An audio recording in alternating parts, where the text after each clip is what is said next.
इस दुनिया में धर्म और अध्यात्म का एक अलग संसार है। इस विषय पर जितनी भी बात की जाए उतनी ही कम है।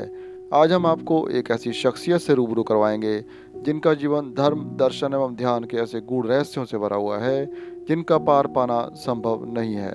वह सदा ही विवादों से जुड़े रहे और अंत तक अपने रहस्यमय जीवन का प्रभाव पूरी दुनिया पर बनाए रखा। उनके प्रभाव से विश्व का शक्तिशाली देश अमेरिका भी बच नहीं पाया। बॉलीवुड के सुपरस्टार विनोद खन्ना भी उनके जादुई व्यक्तित्व से ऐसा जुड़े कि अपने जीवन के 5 साल तक फिल्मी दुनिया को छोड़कर उन्हीं को समर्पित हो गए। वह एक संबुद्ध रहस्यदर्शी कहलाए और एक धर्मगुरु के रूप में अपनी ऐसी जगह बनाई जिसकी जड़ें आज भी बहुत मजबूत हैं। ऐसे महान व्यक्ति का नाम है ओशो। इनका असली नाम तो चंद्रमोहन जैन है, लेकिन इन्हें ओशो रजनीश के नाम से भी जाना जाता है। इनका जन्म 11 दिसंबर 1931 को भारत में मध्य प्रदेश के रायसेन शहर के कुचवाड़ा गांव में हुआ। इनके पिता का नाम बाबूलाल जैन और माता का नाम सरस्वती जैन था।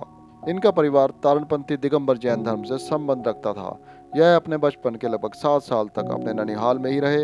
इनकी नानी बहुत ही उन्मुक्त और आजाद विचारों वाली थीं।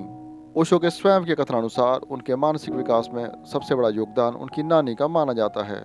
ओशो को बचपन से ही धार्मिक रूढ़िवादी परंपराओं और शिक्षाओं से दूर रखा गया। जब ओशो 7 वर्ष के थे तब उनके नाना का निधन हो गया और उसके बाद से वे अपने पिता के साथ ही रहने लगे। बचपन से ही ओशो बड़े गंभीर और सैड स्वभाव के थे, लेकिन साथ ही तीक्ष्ण बुद्धि और तर्कशील भी थे। इन्होंने अपनी प्रारंभिक शिक्षा रायसेन के सरकारी स्कूल से ही पूरी की। इनके बारे में यह भी कहा जाता है कि यह बहुत ही विरोधी स्वभाव के थे और किसी भी बात पर जल्दी से यकीन नहीं करते थे। हर बात जो इनको नापसंद हो उस पर पूरा तर्क वितर्क किया करते थे। किशोरावस्था तक पहुंचते ओशो पूर्ण रूप से नास्तिक हो चुके थे। उन्हें ईश्वर, प्रभु या भगवान के प्रति किसी प्रकार की आस्तिकता में बिल्कुल भी विश्वास नहीं था। आगे चलकर ओशो एक महान दार्शनिक के रूप में जाने गए। ओशो ने अपनी कॉलेज की पढ़ाई सन 1960 में जबलपुर यूनिवर्सिटी से पूरी की। इनके बारे में यह भी कहा जाता है कि यह बचपन से ही पुस्तकें पढ़ने के बहुत शौकीन थे। साथ ही पुस्तकों को बहुत ही स्पीड से पढ़ लेते थे। इस कारण इनके घर में बहुत सारी पुस्तकों का संग्रह होने लगा, यानी कि घर में एक अच्छी खासी लाइब्रेरी ही बन गई। धीरे धीरे जब इन पुस्तकों की संख्या बढ़ने लगी तो एक दिन ऐसा भी आया जब इनके पिता ने यह कहा कि एक समय ऐसा था कि जब हमारे घर में एक लाइब्रेरी थी, लेकिन अब हम यह कहते हैं कि एक बहुत बड़ी लाइब्रेरी के अंदर हमारा घर है।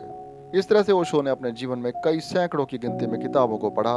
उन्होंने पूरे संसार भर के धर्मों के बारे में खोज की और काफ़ी सारा ज्ञान प्राप्त किया, क्योंकि हर पुस्तक को पढ़ने के बाद उनके मन में कई तरह के सवाल उठते थे और उसके बाद वे हर धर्म या कोई भी विषय पर अपने विचार बोलकर प्रकट करते थे। उनके बारे में यह भी कहा जाता है कि उन्होंने अपने जीवन में कोई पुस्तक नहीं लिखी। वह जिस भी विषय पर बोलते जाते थे उस समय उनकी आवाज़ को रिकॉर्ड किया गया और उसी स्पीच को एज इट इज़ पुस्तक के रूप में छाप दिया गया। उन्होंने ध्यान की नई विधियों को जन्म दिया और सन 1970 में मुंबई में पहली बार अपने सबसे चर्चित डायनेमिक मेडिटेशन का प्रदर्शन किया। उनकी ध्यान की इन शैलियों को केवल भारत ही नहीं बल्कि विदेशी लोगों ने भी बहुत पसंद किया। इसके बाद से लोग इन्हें भगवान श्री रजनीश के नाम से भी पुकारने लगे। अब सन 1974 में इन्होंने पुणे में अपना पहला आश्रम बनाया।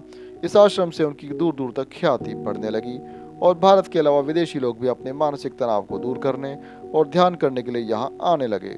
लेकिन ओशो इस आश्रम में भी ज़्यादा समय तक टिक नहीं सके, क्योंकि उनकी बातें हर धर्म के लोगों को जल्दी से समझ नहीं आती थीं। लोग ओशो की आज़ाद विचारधारा का विरोध करने लगे और उन्हें यह आश्रम छोड़ना पड़ा। अब सन 1981 में ओशो ने पुणे का आश्रम त्याग दिया और वह अमेरिका में चले गए। अमेरिका में भी उनके भक्तों की संख्या बढ़ने लगी और यहाँ पर ओशो का एक नया आश्रम बनाया गया। अमेरिका के ओरेगन सिटी में रजनीशपुरम के नाम से एक बहुत बड़ा आश्रम बनाया गया। यहाँ पर सन 1982 में बॉलीवुड के सुपरस्टार विनोद खन्ना भी आए।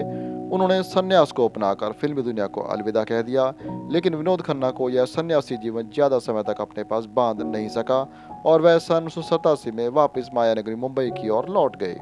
इधर अमेरिका में ओशो के चाहने वालों की संख्या दिन प्रतिदिन बढ़ती ही जा रही थी। लेकिन यहाँ भी यही हुआ। जिस प्रकार भारत के लोगों को इनकी बातों से अपने धर्म की दुकानें हिलती हुई सी दिखाई दी, वैसा ही यहाँ भी हुआ।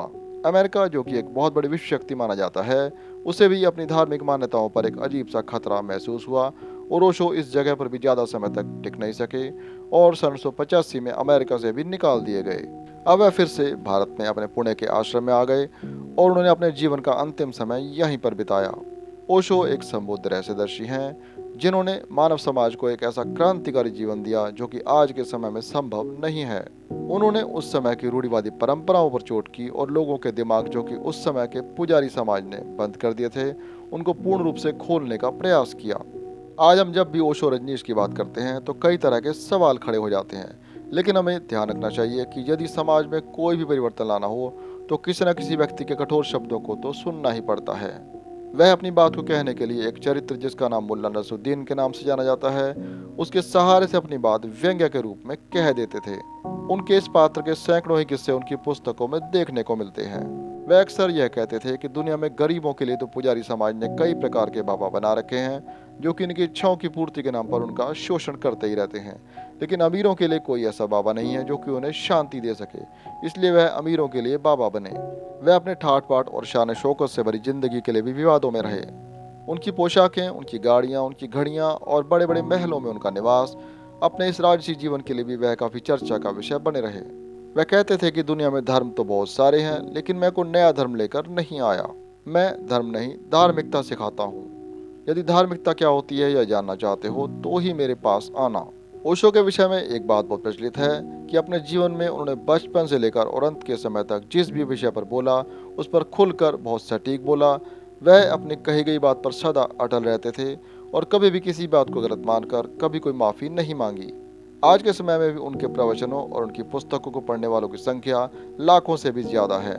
लोग उनकी विचारधारा से प्रभावित होकर अपना जीवन बदल रहे हैं और ध्यान को अपनाकर तनाव से मुक्त हो रहे हैं। इस महान विचारक की मृत्यु 19 जनवरी सन 1990 को पुणे के आश्रम भारत में हुई। कहा जाता है कि उनकी मौत हार्ट फेल हो जाने के कारण हुई।